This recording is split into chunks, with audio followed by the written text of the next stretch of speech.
Згадкі ў дарозе. Вячорка, стомлены мільганнем карцін малюнкаў за акном, павекі звёў без намагання і перанёсся ў родны дом. Перш-наперш маці твар убачыў, маршчынкі дробныя ля губ і вочы ў крапінках табачных, што аніколі не ілгуць. Ля маці дзеці, Лёдзя з мужам, Антось, Мікіта і Тамаш. На гэты раз, напэўна, дружна збяруцца ўсе, як на кірмаш. Ну, Тамашу збірацца ўласна няма чаго, ён там жыве. Ён гаспадар, ён у саўгасе на працы ўдарнікам слыве.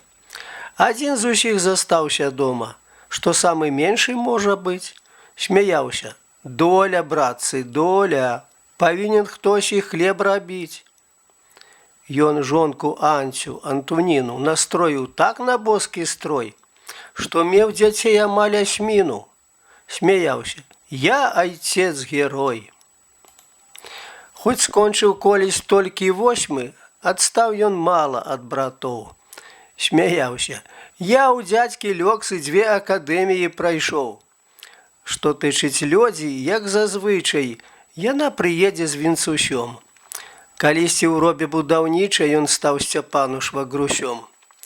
Вячорка ў тым далёкім годзе кансерваторыю канчаў, калі дазнаўся, што да Лёдзі якісь жаніх хадзіць пачаў. Іх Лёдзя ў Мінску на будоўлі, тады падсобніцай была, і аб сваёй дзявочай долі не турбавацца не магла. Жыла ў рабочым інтэрнаце з гурмою гэткіх жа нявест, і добра помніла, як маці засцерагала на ад'езд.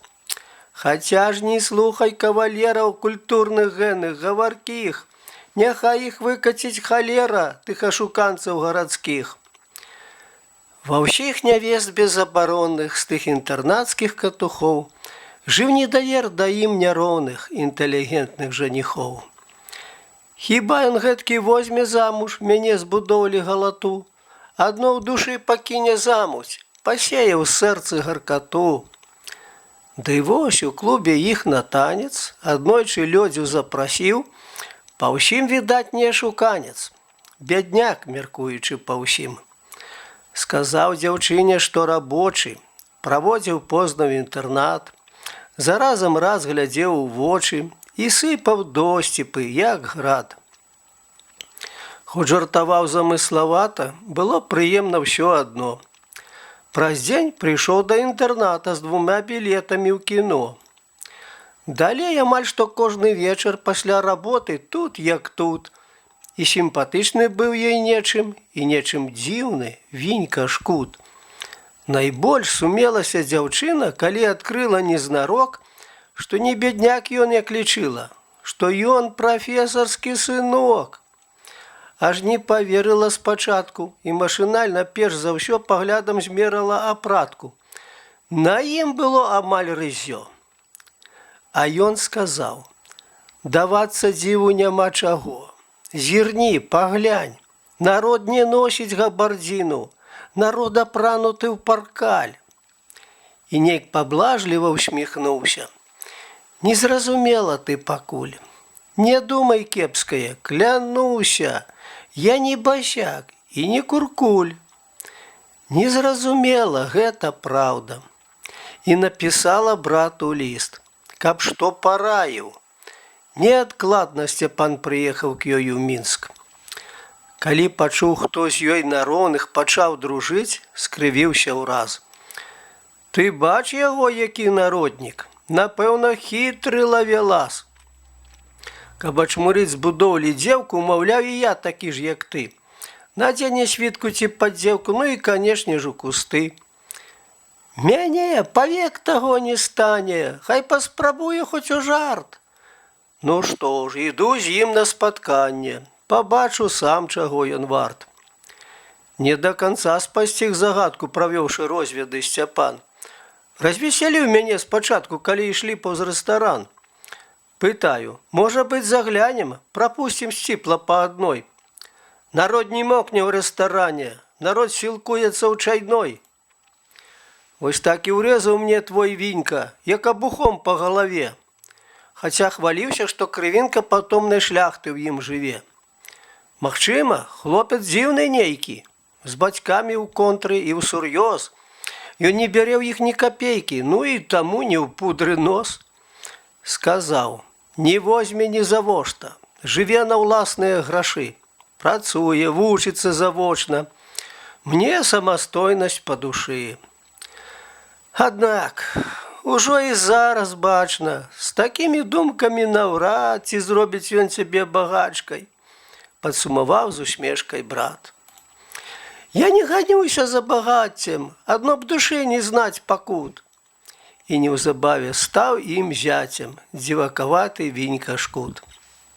Амаль што 2 дзесяцігоддзі крылом галубіць іх анёл, але раскошы ў доме лёдзе не адшукаць і ўдзень з агнём.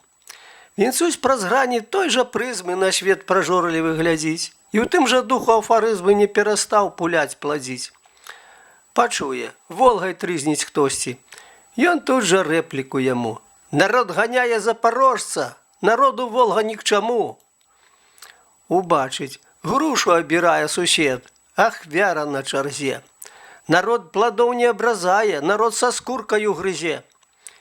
І часта лёдзя. Ну, народнік, крычыць нязлосна на яго. Даль Бог, куплю табе наморднік, каб не брахаў абы чаго. Сцяпан у думках спасміхнуўся, як уявіў славесны шторм, што ўздымаць дома немінуча Антось з Мікітам і Шкутом. Антос на слова быў заядлы, і апанентаў спрэчцы браў, што называецца, за яблык, дыхнуць секунды не даваў.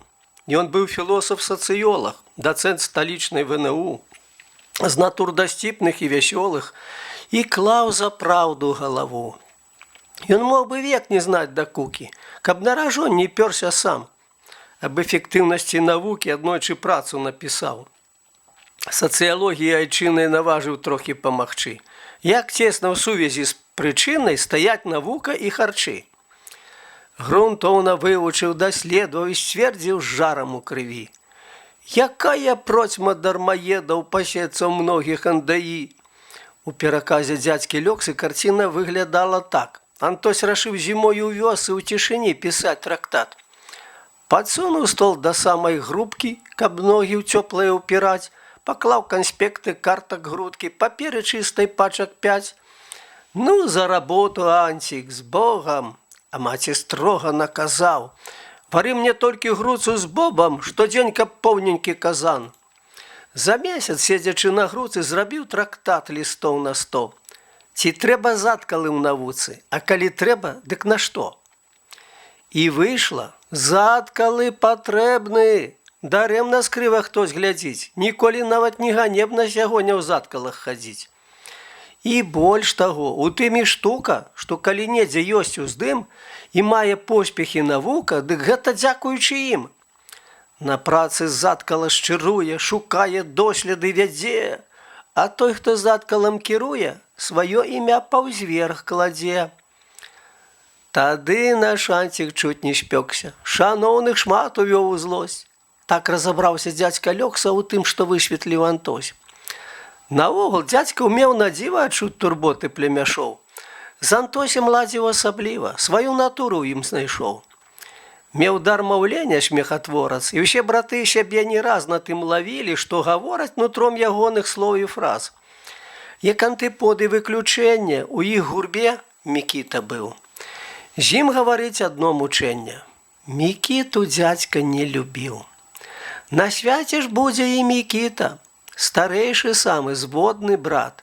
Хоць нос трымае самавіта, прыедзе к маці ў акурат.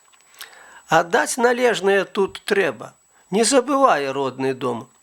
Ягоны бацька Зміцер Рэпа пакінуў Зосю маладой. Той год быў годам пералому, і Рэпа, сельскі актывіст, па прапанове выканкому старшыняваць пайшоў кудысь.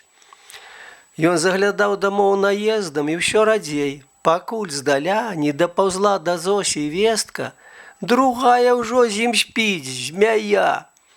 Пакінуў Зміцер жонку з сынам, 5гадовым хлапчанём. Отож яна і угаласіла, калі збіраў пажыткі ён. Крычма крычала па ратунку, Мікітку трэсла з усіх сіл. Прасі, сынок, прасі татульку, каб ён цябе не сіраціў.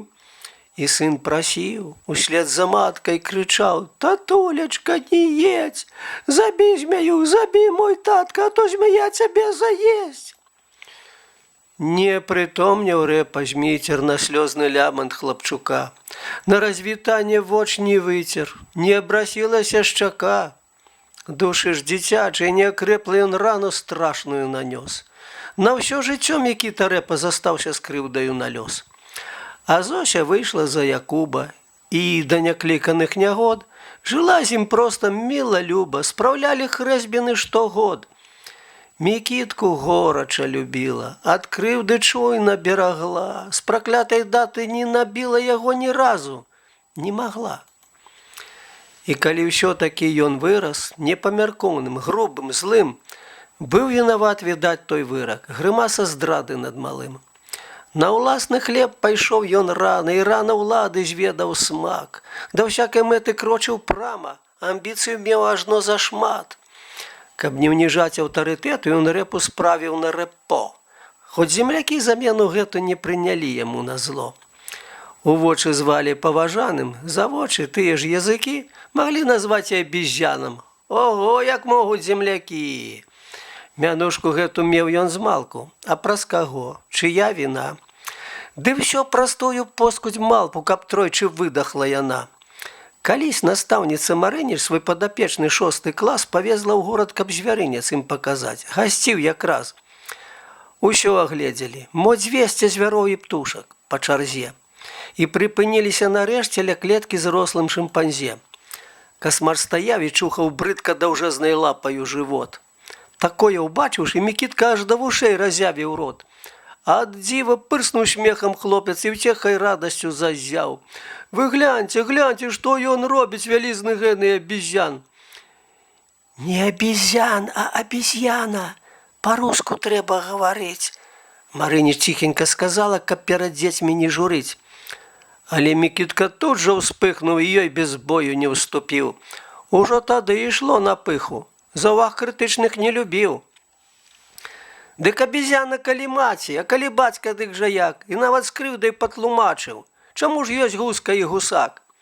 Малыя тут жа падхапілі няўдалы моўны наватвор і да Мікіткі прыляпілі. Ты аўтар, значыць, гонар твой. У вёсцы так было адвеку, калі дасціпнае імя прышпіліць нехта чалавеку, то не здзярэ і смерць сама. І дзеці вырастуць, і ўнукі пад гэтым імем. Цэлы род яго без крыўды, без дакукі адносіць 100 гадоў і год. Вось так пад роўны гул матора Сцяпан, схіліўшы галаву, успамінаў, каго ён скора пабачыць дома наяву. А найчасцей перад вачыма з'яўляўся даўні эпізод. Ушчэнь шчаслівая дзяўчына на вулку выбегла з варот.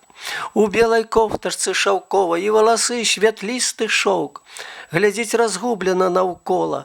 Няма, спазніўся, не прыйшоў.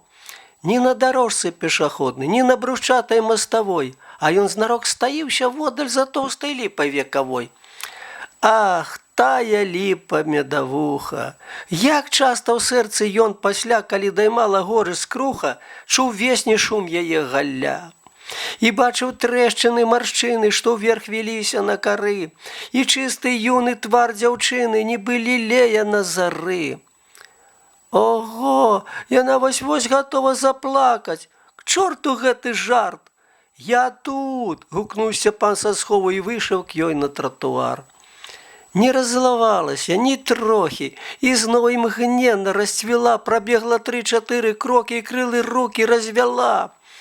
А ты, дзівак, нясмелы дурань, ці ж можна з гэткім паляцець?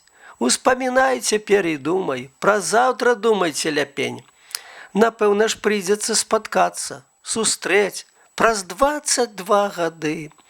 Пра што пытацца, як трымацца, ці засталіся хоць сляды таго, што колісь хвалявала. А што карысці, калі і так? Тваё што сэрца захавала, які ў цябе застаўся знак? Астаткі крыўды, шкадавання, ды думка скрушная, з якой даўно змірыўся ты.